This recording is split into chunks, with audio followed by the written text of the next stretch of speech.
এই মুহূর্তের বড় খবর, নবান্নে প্রথম মন্ত্রিসভার বৈঠক শেষে সাংবাদিকদের মুখোমুখি হলেন মুখ্যমন্ত্রী শুভেন্দু অধিকারী। তিনি বঙ্গবাসীর উদ্দেশ্যে ঠিক কি বললেন দেখুন।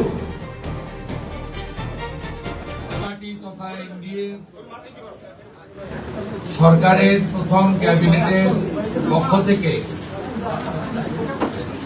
আন্তরিক ধন্যবাদ এবং অভিনন্দন জানাই। আমরা যে গুরুদায়িত্ব নিয়েছি, চলার পথে সংবিধানের চতুর্থ স্তম্ভ মিডিয়ার একটি গুরুত্বপূর্ণ ভূমিকা রয়েছে। আপনাদের পরামর্শ এবং সহযোগিতা ভারতীয় জনতা পার্টির পরিচালিত ক্যাবিনেট আন্তরিকতার সঙ্গে আশা করে।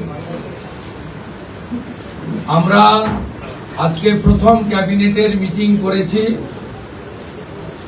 আমার সাথে মন্ত্রিসভায়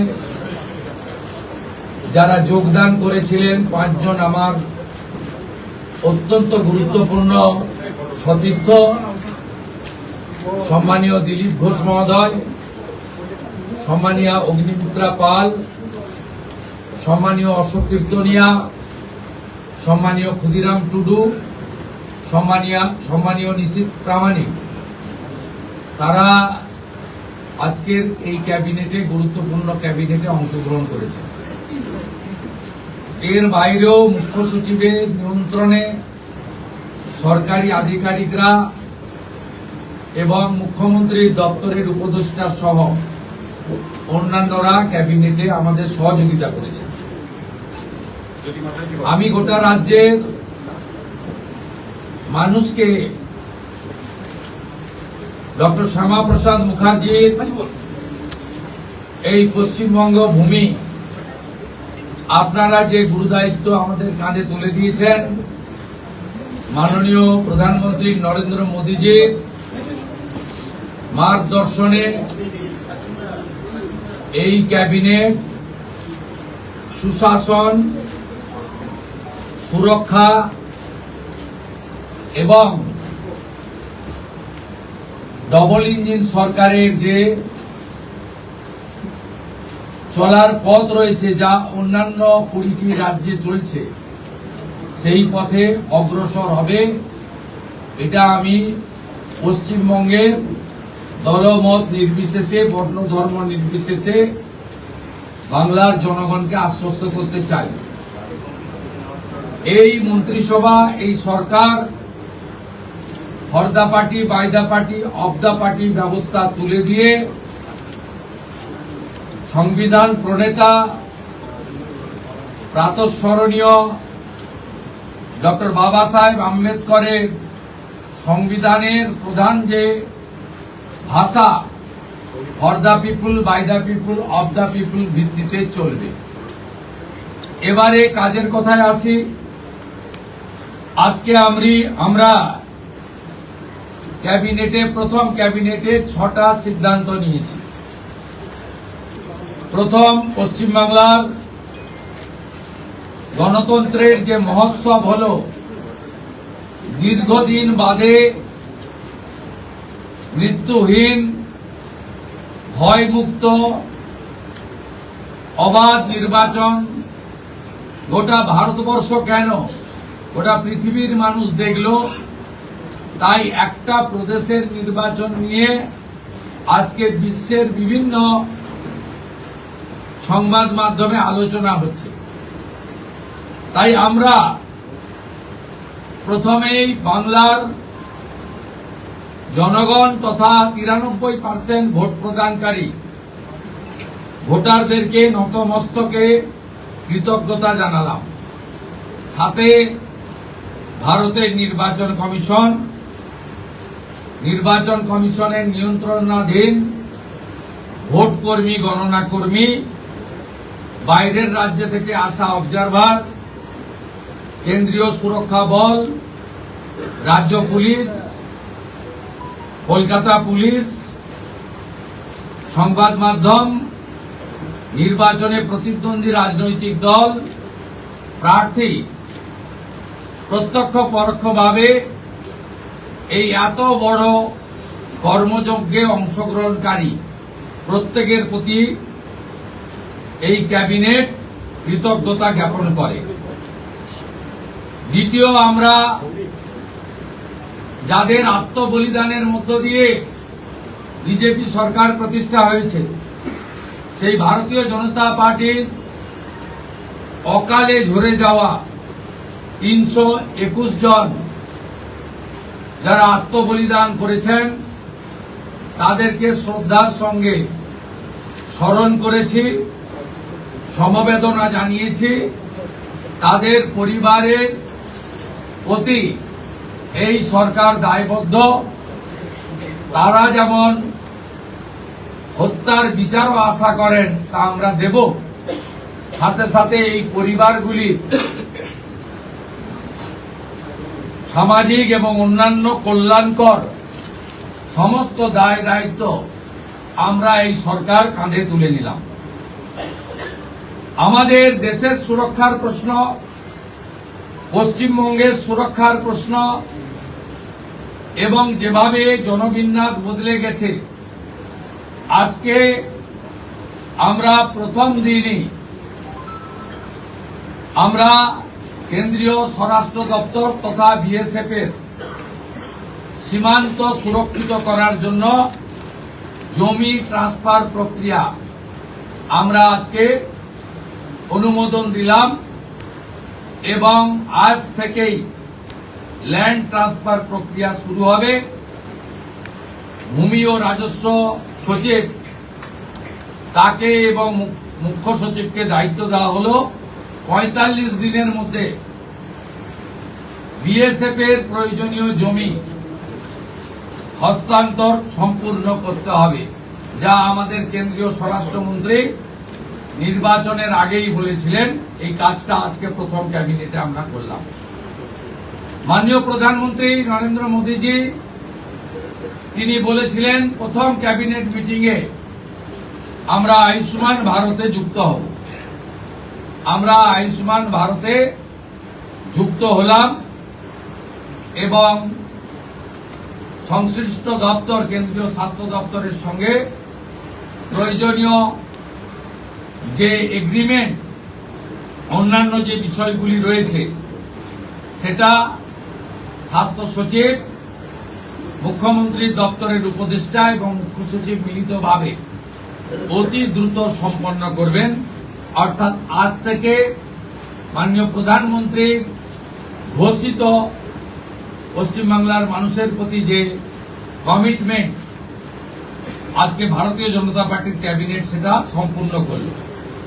এর সাথে সাথে প্রধানমন্ত্রী জন আরোগ্য যোজনা, প্রধানমন্ত্রী ফসল বীমা যোজনা ক্রপ ইন্স্যুরেন্স, প্রধানমন্ত্রী স্কুলস ফর রাইজিং ইন্ডিয়া পিএমশ্রী, প্রধানমন্ত্রী বিশ্বকর্মা, বেটি বাঁচাও বেটি পড়াও, প্রধানমন্ত্রী উজালা যোজনা 3.0 এবং অন্যান্য কেন্দ্রীয় স্কিম বা সেন্ট্রাল গভর্নমেন্ট স্পন্সর্ড স্কিম আমরা যুক্ত হওয়ার সিদ্ধান্ত নিলাম। বিশ্বকর্মা যোজনায় আমাদের যারা বিশ্বকর্মা আছেন, হাতের কাজ করেন, আমাদের কামার কুমোর থেকে কুম্ভকার, স্বর্ণকার থেকে মালাকার থেকে তাঁতি থেকে নাপিত থেকে সবাই যারা 8,65,000 আবেদন করে রেখেছিলেন, আগের সরকার যাদের আবেদন জেলা শাসকদেরকে দিয়ে কেন্দ্রের এমএসএমই দপ্তরে পাঠাতে দেননি, আমরা দ্রুত ওই 8,65,000 পিটিশনকে পাঠানোর ব্যবস্থা নিলাম। আপনারা জানেন পশ্চিমবঙ্গে 11 কোটি মা বোন দিদি উজালা 1-2 তে বেনিফিটেড হচ্ছেন ভারতবর্ষে। পশ্চিমবঙ্গে 11 কোটির মধ্যে 1,29,00,000 পান, সবচেয়ে হাইয়েস্ট। 400 টাকা কম মূল্যে তারা গ্যাস ক্রয় করেন। প্রধানমন্ত্রী আরো 75 লক্ষ দেশে চালু করেছিলেন এবং বাংলার জন্য কোটা ছিল 15 লক্ষ। গ্রাহক বিতরণ কেন্দ্রে হাজার হাজার দরখাস্ত পড়ে থাকা সত্ত্বেও শুধু রাজনৈতিক কারণে এই পিটিশনগুলো ডিএমরা সংশ্লিষ্ট দপ্তরে কেন্দ্রীয় সরকারের কাছে পাঠায়নি। তাই আমাদের মা বোন দিদিরা বঞ্চিত হচ্ছিলেন। আমরা গ্রাহক বিতরণ কেন্দ্রে পড়ে থাকা সমস্ত পিটিশন অতি দ্রুততার সঙ্গে জেলা শাসকদের সংশ্লিষ্ট কেন্দ্রীয় পেট্রোলিয়াম ডিপার্টমেন্টে পাঠিয়ে দেওয়ার নির্দেশ দিলাম। এর ফলে উজালা যোজনা 3 তাতে পশ্চিমবঙ্গের আরো কয়েক লক্ষ মা বোন দিদি যুক্ত হওয়ার সুযোগ পেলেন। আমাদের পঞ্চম সিদ্ধান্ত, এতদিন পর্যন্ত পশ্চিমবঙ্গের national cadre IAS IPS, Paschimbanga cadre WBCS WBPS এদের কোন কেন্দ্রীয় সরকারের ট্রেনিং এ কেউ যুক্ত হতেন না। এটা মুখ্যমন্ত্রীর অলিখিত নির্দেশ ছিল। আগের মুখ্যমন্ত্রী, বিদায়ী মুখ্যমন্ত্রী, প্রাক্তন মুখ্যমন্ত্রী। আমরা আজকে এই বিষয়ে চিফ সেক্রেটারিকে অন্য রাজ্যের যে নিয়ম আছে সেই নিয়ম ফলো করার জন্য আমরা তাকে এম্পাওয়ার করলাম, দায়িত্ব দিলাম। সাথে সাথে শুনলে অবাক হয়ে যাবেন, BNS ভারতীয় ন্যায় সংহিতা, যা মাননীয় প্রধানমন্ত্রী নরেন্দ্র মোদীজির নেতৃত্বে কেন্দ্রীয় স্বরাষ্ট্রমন্ত্রী মাননীয় অমিত শাহজি পার্লামেন্টে দুটো কক্ষে অনেক আগে অনুমোদন করেছেন, রাষ্ট্রপতি মহোদয়ের সই হয়েছে, রুল হয়ে গেছে। আমরা আশ্চর্য হয়ে গেছি যে এখানে BNS কার্যকর করা হয়নি, অর্থাৎ অত্যন্ত অবৈধভাবে সংবিধানকে বৃদ্ধাঙ্গুষ্ঠ দেখিয়ে আগের CRPC IPC চলছিল। আজ থেকে BNS এ যুক্ত হলো পশ্চিমবঙ্গ সংবিধান মেনে। আগের CRPC IPC এই আইন আর থাকলো না। ভারতীয় ন্যায় সংহিতাতে আমাদের আজ থেকে কাজ শুরু হলো। এরও ছাড়পত্র ক্যাবিনেটের প্রথম দিলেন। ষষ্ঠ সিদ্ধান্ত, মাননীয় স্বরাষ্ট্র ও সমবায় মন্ত্রী অমিত শাহজি নির্বাচন প্রচারের রায়দিঘি থেকে বলেছিলেন যে 2015 সালের পরে পশ্চিমবঙ্গে কোনো রিক্রুটমেন্ট হয়নি, তাই প্রচুর শিক্ষিত যুবক যুবতীর বয়স চলে গেছে। 5 বছর এক্সটেনশন, মানে আবেদনের বয়সের ঊর্ধ্বসীমা ক্যাবিনেট মঞ্জুর করলো। এটাও আজকে আমরা করলাম। আজকে এই ক্যাবিনেট সিদ্ধান্তগুলো আমরা নিয়েছি। আমাদের আরো বেশ কিছু কমিটমেন্ট রয়েছে, যেগুলো ইতিমধ্যে আপনারা জানেন। আমরা পরবর্তী সোমবার আবার একটি ক্যাবিনেট মিটিং করব। সেক্ষেত্রে আমাদের আরো আমাদের আরজিকর সহ নারী নির্যাতনের বিষয়ে, প্রাতিষ্ঠানিক দুর্নীতির বিষয়ে, পে কমিশনের বিষয়ে, এরিয়া ডি এর বিষয়ে, এই যে বিষয়গুলি আছে আমরা পরবর্তী ক্যাবিনেটে সেগুলো করব। কারণ আমরা আমাদের যে অফিসিয়াল কাজকর্ম দেখে আমাদের খুব বেশি সময় আমরা পাইনি। আজকে প্রথম কাজের দিন সরকার গঠন হওয়ার পরে আপাতত যে কাগজগুলো রেডি ছিল তার উপরে ক্যাবিনেট আমরা এই সিদ্ধান্তগুলো নিয়েছি, কার্যকর হবে। আপনাদের মধ্যে বাংলার গণদেবতা জনতা জনার্দনকে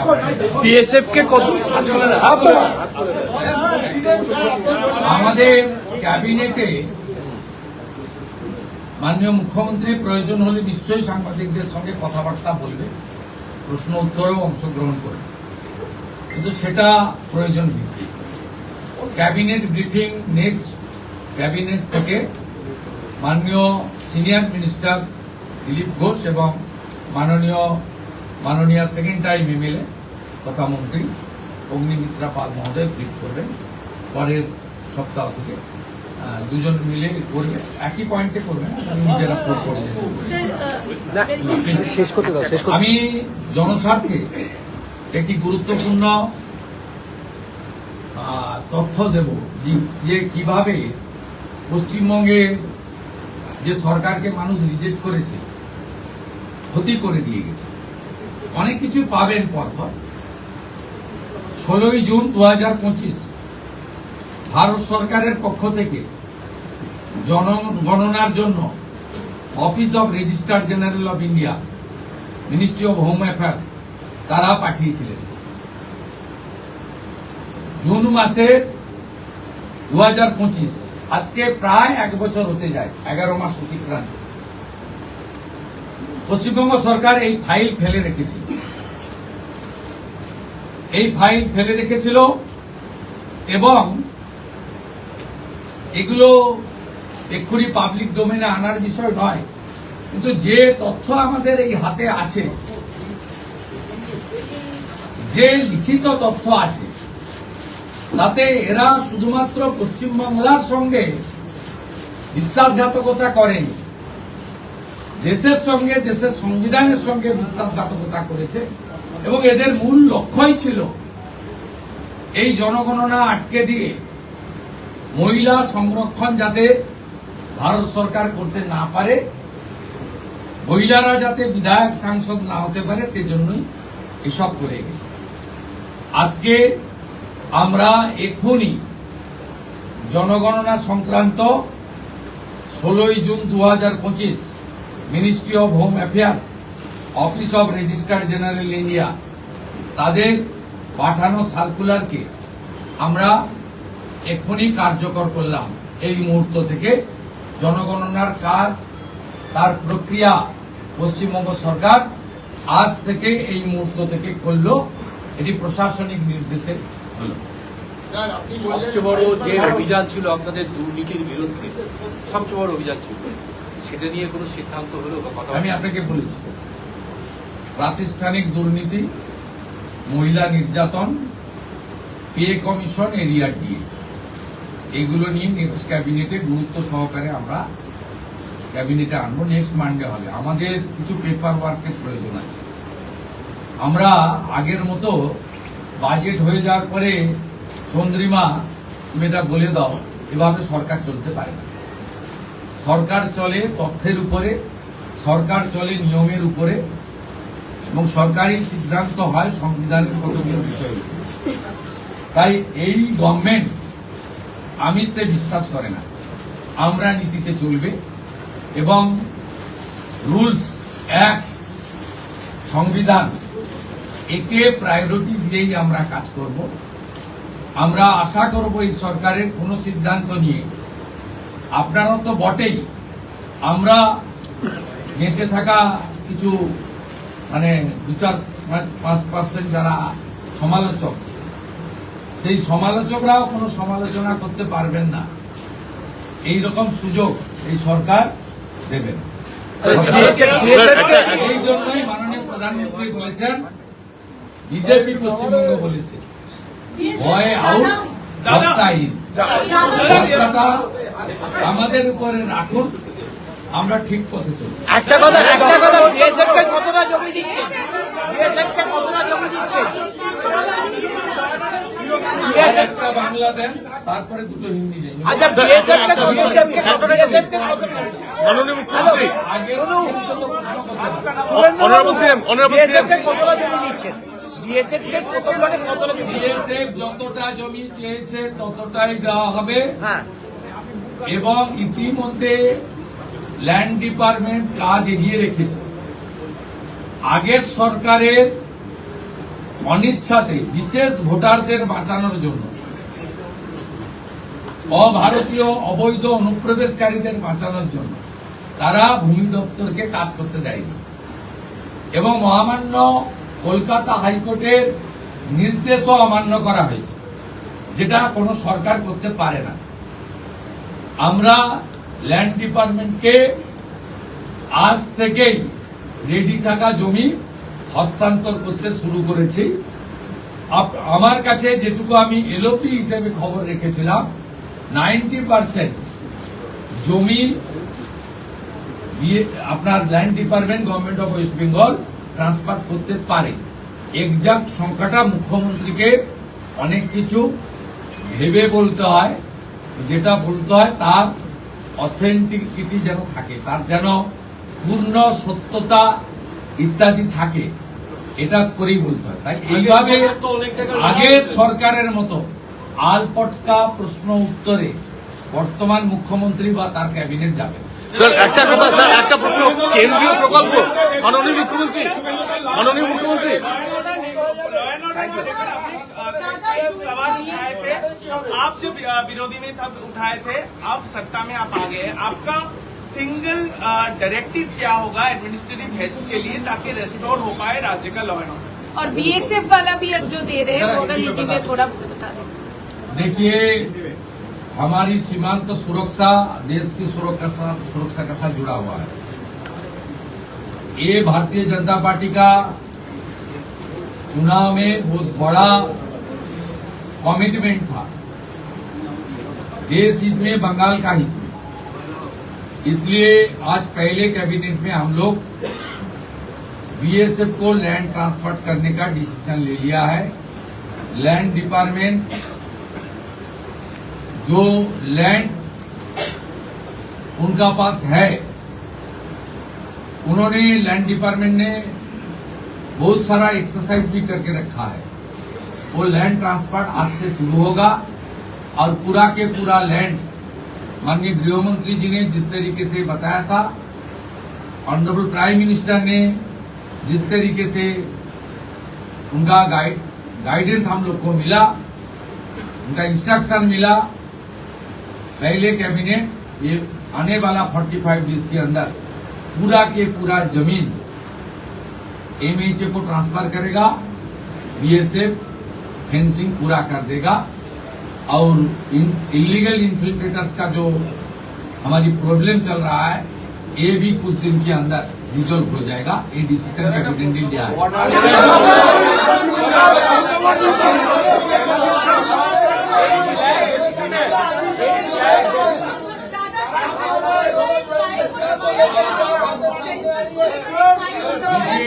ये सरकार जो पीछे सरकार था जिनको जनता ने फुल्ली रिजेक्ट कर दिया, ये बड़ा मैंडेट बीजेपी को दिया।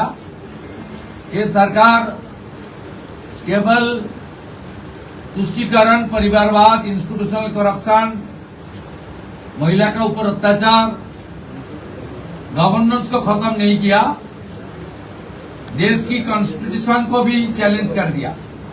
16 जून 2025 ministry of home affairs, office of registered general India notification किया था। आज तक 1 साल होने वाला है। ऑनरेबल होम सेक्रेटरी का खत है, इसके ऊपर बहुत सारा ऑफिसर का नोट है जो हमारी गवर्नमेंट का सीक्रेट पेपर्स है। ये लोग सेंसस को रोक के रखा था। ये सेंसस रोक के रखने के लिए इसका एक ही प्लानिंग है था, खास करके जो हमारी माँ, दीदी, बहन, उनको प्रधानमंत्री जी ने रिजर्वेशन देने के लिए, डिलिमिटेशन करने के लिए जो कोशिश कर रहा है उनको रोकना। ये बहुत हम लोग इसको फैक्ट फाइंडिंग कमेटी भी करूंगा, इसलिए कौन इसके साथ जिम्मेदार है वो तो आने वाला। लेकिन आज एडमिनिस्ट्रेटिव ऑर्डर कर दिया हम लोग, आज से ही सेंसस का काम शुरू हो जाएगा। 11 महीने के बाद ये इंप्लीमेंट हो रहा है, इसलिए आपको सामने मैं इसका खुलासा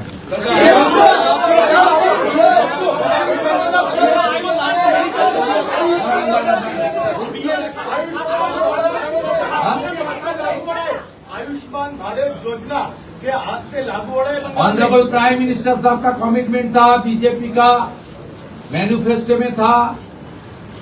आयुष्मान भारत कैबिनेट ने मंजूरी दे दिया है। बाकी हेल्थ डिपार्टमेंट, सेंट्रल गवर्नमेंट का हेल्थ डिपार्टमेंट के साथ एग्रीमेंट और दूसरे तरीके जो प्रक्रिया करना चाहिए वो प्रक्रिया आज से शुरू हो जाएगी।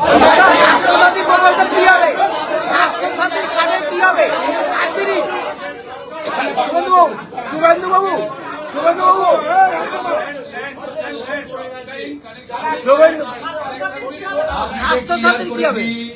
কোন চালু থাকা সামাজিক প্রকল্প বন্ধ হচ্ছে না। কোন সামাজিক চালু থাকা প্রকল্প, এটা আমরা আমাদের কর্মসূচি মানে প্রচারকালীনও বলেছি, কোন চালু থাকা সামাজিক প্রকল্প সে 30 বছর আগের হতে পারে, 10 বছর আগের হতে পারে, কোনো সামাজিক প্রকল্প আমরা বন্ধ করছি না। আমরা পেপারলেস অফিসও করব, আমরা সমস্ত পোর্টালগুলোকে আপডেটও করব এবং সমস্ত বেনিফিশিয়ারি ডিবিটির মাধ্যমে, যেটা নরেন্দ্র মোদীজির নেতৃত্বে দেশের সরকার করেছে, ডাইরেক্ট বেনিফিট ট্রান্সফারের মাধ্যমে হবে এবং সবটাই স্বচ্ছতার সঙ্গে হবে। আপনার প্রশ্নের উত্তরে আমি পরিষ্কার বলে দিই, যে স্কিমটার কথা আপনি বলেছেন, আমি শুধু ওই স্কিমটা নয়, চালু থাকা কোনো সামাজিক কল্যাণকর কর্মসূচি বন্ধ এই সরকার করছে না, কিন্তু ট্রান্সপারেন্ট স্বচ্ছতার সঙ্গে সেগুলো হবে। কোন মৃত ব্যক্তি তিনি কোন সামাজিক প্রকল্পের সুযোগ পেতে পারেন না, আপনিও বলবেন না পাওয়া উচিত। কোন অভারতীয় তিনি ভারতের কোন প্রদেশ বা জাতীয় সরকারের কোন বেনিফিট তার পাওয়া উচিত নয়। তাতে আমার প্রশ্নে, আপনার প্রশ্নের মধ্যে আমার সব উত্তর আছে। পার্টি তথা এনডিএ সরকারের প্রথম ক্যাবিনেটের পক্ষ থেকে উকি মারেন কেন কর্তা? কে বলে বড় মাছের স্বাস্থ্য দেখে শরীর খারাপ লাগে বুঝি? আরে মাছেরা বলছে, এবার থেকে আপনার মাছেদেরও দিন কল্যাণীস প্রিমিয়াম ফ্লোটিং ফিশ ফিড। ঘরের লক্ষ্মী আজই ঘরে আনো কল্যাণীস প্রিমিয়াম ফ্লোটিং ফিশ ফিড। ভাসমান খাদ্য। চোখের সমস্যা বাড়ার আগেই আজই আসুন জীবন রেখা হসপিটাল, আপনার পরিবারের নতুন ভরসা। সোনার ছোঁয়ায় আপনাকে রাঙিয়ে দিতে চোখ ধাঁধানো শ্রীহরির গোল্ড প্লেটেড গয়নার বিপুল সম্ভার নিয়ে এলো রায়গঞ্জের সোনার ছোঁয়া। বিয়ে হোক কিংবা উৎসব অনুষ্ঠান, সোনালী মানতাসা, টাইচেন, সীতাহার, চূড়, চোকার, এমনকি মঙ্গলসূত্রে নিজেকে সাজিয়ে তুলতে আজই আসুন রায়গঞ্জের একমাত্র শ্রীহরির এক্সক্লুসিভ শোরুম সোনার ছোঁয়ায়। সঙ্গে থাকছে আকর্ষণীয় ছাড়। আমাদের ঠিকানা কলেজপাড়া বাজার, বিশ্ববিদ্যালয় মোড়, রায়গঞ্জ, উত্তর দিনাজপুর।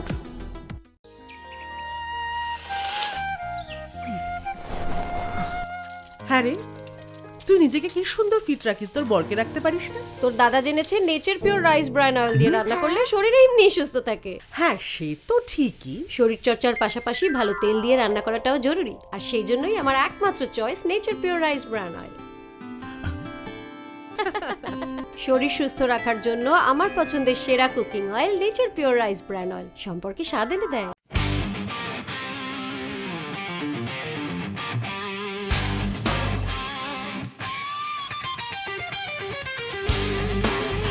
কম বাজেটে ইলেকট্রিক বাইক খুঁজছেন, তাও আবার স্মার্ট বাইক?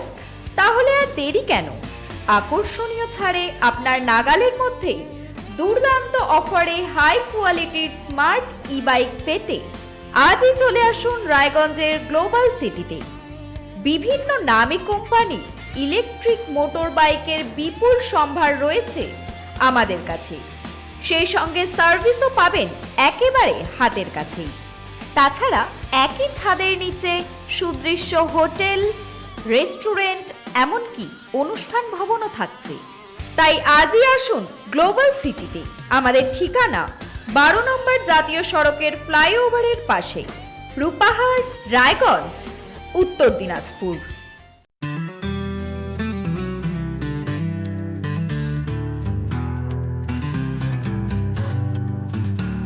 গ্রসারি থেকে কসমেটিক্স,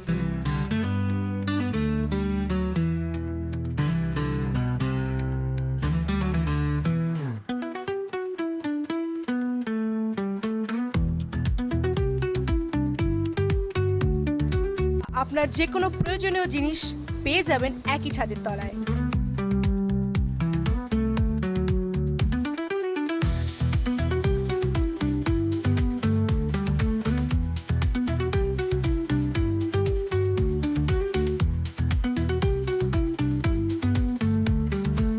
আমাদের ঠিকানা LIC মোড়, রায়গঞ্জ, উত্তর দিনাজপুর।